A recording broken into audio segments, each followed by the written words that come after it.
Hi, I'm Kat, and I'm an interior designer with almost 10 years of experience, and I'm here today to share 5 trends that I think we are going to continue to see in 2025. So I recently shared the 5 trends that I think are on their way out for 2025, and I gave a little disclaimer in the beginning. I'm going to give it really quickly again. I don't think that you need to follow trends, but I do think that trends are really interesting, and if you really want to make smart investments, then it's good to know what is just a trend and what is really your own personal style. So these trends I'm going to share with you right now are 5 trends that I've been seeing a lot of in 2024, and I think we're going to continue to see in 2025, and I have been loving them. So the first trend is red and burgundy. We've been seeing red everywhere in 2024, and I am so here for it. It's been all over our fashion, our accessories, our makeup, and we've been seeing it a lot in interiors as well, and we're going to continue to see it in interiors going into 2025. There are a couple color palettes I've been really obsessed with this past year, and that's been red and burgundy paired with a light lavender purple, and then also burgundy paired with a powder blue. And I think these are both color combinations that we will continue to see in 2025. I absolutely love this image right here. I love how simple and clean it is, and it really reads as a neutral space, yet it still has these pops of color with the red in the pendants, and then this light lavender purple color in the banquette upholstery. And then the warmth of the wood paired with the texture of the flooring and the texture on these wooden stools really creates a layered space that's still minimal but doesn't feel sterile or boring. And I think we're going to see a lot more spaces in 2025 using these warmer colors and textures.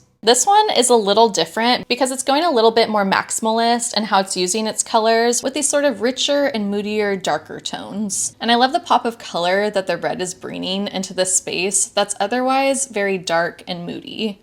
Here's another example of red and lavender being used in an interior, and I absolutely love this image. The red stairs and art paired with these light lavender walls and this very formal trim and wainscoting I think is very classic, but the unexpected color palette really gives a nice modern spin to this space. The other color palette I mentioned was red and burgundy paired with a powder blue, and I've been seeing this in a lot of interiors as well. This image here, again, has red painted stairs, but this time it's paired with the powder blue color in the beams. And I think this color combination is so pretty and just feels really unexpected and fresh. Here's another more commercial space using powder blue and red. This one has a lot more impact and is very saturated with the red floors mirroring the red ceiling. And then it has this powder blue glass on the partitions. And I think this office space is so cool. It's definitely giving like updated Mad Men vibes. And then this interior here is using all 3 of those colors, and I think it's working really well. This is definitely more of an eclectic cottage vibe, but it still feels very playful and fresh. I think red and burgundy are such versatile colors in interior design because I've seen it used in a very color-drenching way where a whole space is burgundy, and I think it looks absolutely beautiful and it gives a much more moody, kind of earthy vibe. And I've also just seen red and burgundy used as accents in spaces to complement other colors or an otherwise neutral palette. And I really love it both ways. I think this is a really fresh take on how to use red in interiors from maybe how we were seeing it used in the early 2000s. So red and burgundy are here to stay for 2025. The next trend that I've been absolutely loving this past year and that I think we'll continue to see in 2025 are patterns being created out of tile. This image here has been living rent-free in my mind this whole past year. You can see how the tile itself doesn't have any pattern, but they've created pattern out of the tile by using different colors and shapes and in how they've arranged it. They've incorporated 3 different sizes of tile in this pattern, and I think it works so well and adds so much visual interest to this restroom. I think that this pattern and the colors they've used in this tile are so fun, yet they're earthy enough that I don't think that it's going to look dated anytime soon. I'm absolutely obsessed with this, and I would totally do something similar in my own bathroom if I could.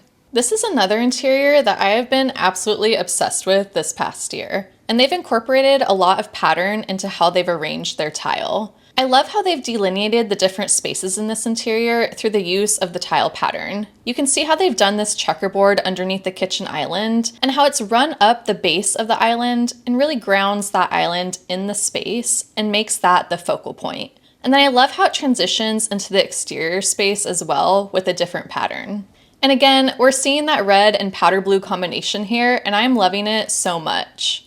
Here's another example of how tile can be arranged in a pattern to delineate different spaces. So here they've used a black tile in the threshold of this doorway to separate the two spaces and the two different colors of tile. And I think this is really successful and just a really subtle way to create interest in the floor of your space. I've also seen stripe patterns done in tile, and I think this is also really amazing. You can also create plaid patterns out of tile, or even go for something more organic, like what's seen in this image. Just by using different sizes of tile and arranging it in different directions and changing up the colors, you can get vastly different looks and really customize it to what you want in your space. So I have been loving this trend, and I think we're going to see more of it in 2025. The next trend is stained glass. Stained glass has really been having a moment this past year. I myself have been wanting to take a stained glass class to learn how to make stained glass art, and I've been seeing stained glass art everywhere, and I am loving it. Stained glass has been around for a long time and is nothing new. We might think of churches or maybe even craftsman-style homes in Frank Lloyd Wright when we think of stained glass.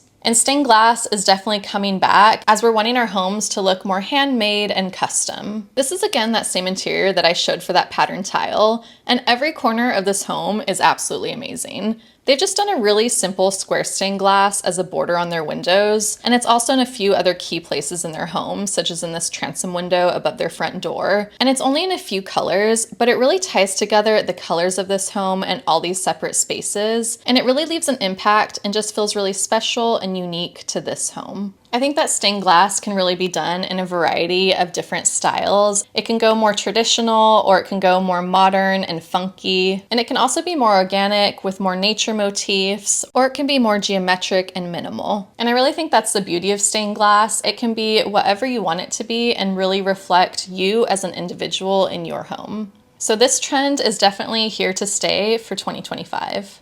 Okay, this next one is a trend that I haven't seen anyone else talk about, but I've been noticing it a lot and really loving it, and this is what I like to call art vignettes. So I think this is an updated take on gallery walls and really pulling back from all the maximalism that we've been seeing this past year.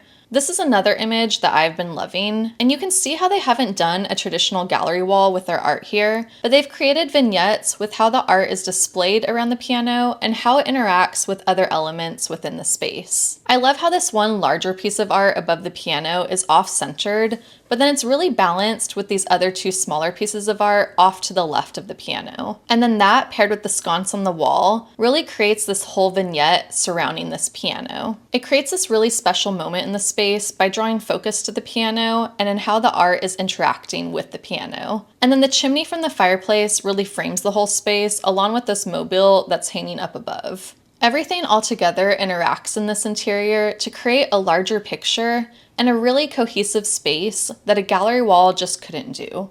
I also love when art vignettes are created with accessories in the space. So I love how in this image here, the art on the wall is really interacting with the table lamp and the vase of flowers and the candlestick, as well as the sconce on the wall. So all of these elements combined really create a nice little vignette that feels really impactful and also special. And we're also seeing some red incorporated into these elements. Here's another image that's creating a vignette with the art and the accessories on the shelf. So typically art is hung at about eye level, and in the case of this image, they've hung the art lower to have it interact with what's happening on the shelf below it. I love how there's some overlap happening with the flowers in the vase and with this table lamp, and how the globe to the right is really balancing with the piece of art above it. And overall, it's creating this really cohesive, interesting vignette that showcases this homeowner's art and these precious objects that they have. Really, these art vignettes are all about how the art is interacting with other elements in the space. In this image, the piece of art is interacting with the doorway. Like, this piece of art and this doorway look like best friends, and they look like they're meant to be together. And it's creating this really nice little vignette moment. You can also see in the background of this image, they have another little vignette going on with the headboard and the art on the wall, and also this lamp that's hanging from the ceiling. So there are a lot of different ways that you can do this. You can also create a really classic, simple vignette like what's shown in this picture. These two pieces of art are interacting with each other, but they're also interacting with the toilet below them. And altogether, it creates a really special moment in this restroom. I think making vignettes with your art really creates space on the walls for your eyes to rest and creates these special moments in these vignettes that really focuses on the smaller details in your home, but also how those details fit into the larger picture of your space. So I think in 2025, we're going to be seeing a lot less gallery walls with our art and a lot more vignettes instead.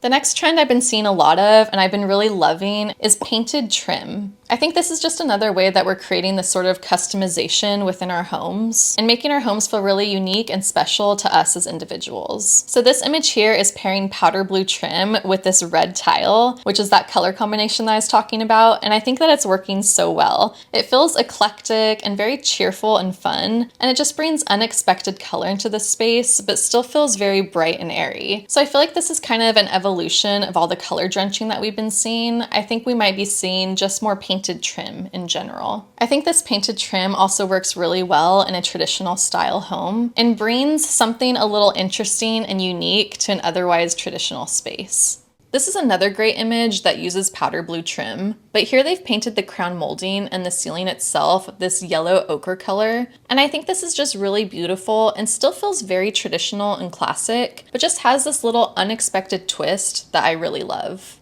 This image goes a little funkier, but still uses that powder blue, but this time on the stairs. And then I've also been seeing that lavender purple color being used on trim as well. So this one has a bit more of an eclectic Victorian feel with a lot of pattern mixing, and they've used this kind of more muted purple trim, and I think it really helps ground the space, but also adds interest. This one here also has purple trim, but it feels a little bit more clean and contemporary and a little more modern. I also love this image and how they've painted elements in the structure of the architecture itself this purple color. So the beams and the posts and the shelving, and I think otherwise in a really neutral and kind of earthy space, this is a really unexpected pop of color that I think is really fun. This interior also paints the mullions on the window that purple color, and I've been seeing a lot of painted mullions in general, especially being done in this green color, which gives a very Victorian greenhouse sort of vibe. And I think it feels really classic, but also very playful and fun. All right, so I know I said I was only going to share 5 trends that I think will carry into 2025, but I have one more that I cannot resist sharing, and I haven't been seeing this a ton, but when I have seen it, I've been absolutely obsessed with it, and that is wooden poles. This interior here uses wooden poles in their kitchen, and I love how the poles are blending into the cabinetry with this wood finish. The shape and size of the poles are also really unexpected, and it feels very fresh and new compared to all the brass and metal poles and hardware that we've been seeing in the past few years. I just really love the shape of these, and they feel very earthy and kind of sculptural and also a little retro. And then this same home carried these wooden poles throughout the entire space. So they use them on other cabinets too, where there's a bit more contrast with the color, as well as on the interior doors of the home. And I think little design details like this are subtle, but leave such an impact because it's different from what we've been seeing. And it also feels very custom to the home and custom to the homeowner. And I think you can have so much fun with these wooden poles. So here's another style of wooden knobs that I really like. And these kind of fit together into this circle and have a lot more texture. And again, they just feel really sculptural and beautiful and handmade. This home here has these custom squiggly wooden poles that they're using on their refrigerator, and I think these are so much fun. They can also be more minimal and integrated into the cabinets themselves, such as with these finger poles. So there's really a lot of different ways that you can go with these wooden poles, and I think that they really add a lot of character and uniqueness into a home. And I think along with the greater trend of wanting to bring more character and individuality into our homes, as well as the warmth of these wood tones, I think we're going to be seeing a lot more wooden hardware in 2025. So that's it for trends that I've been loving this past year and that I think we will continue to see in 2025. Check out my other video for trends that I think are on their way out in 2025. And I also want to make another video soon on trends that I think we will be seeing in the coming years and what I think that means for our culture and our society as a whole. If you like this kind of content, please like and subscribe, and I will see you next time. Bye!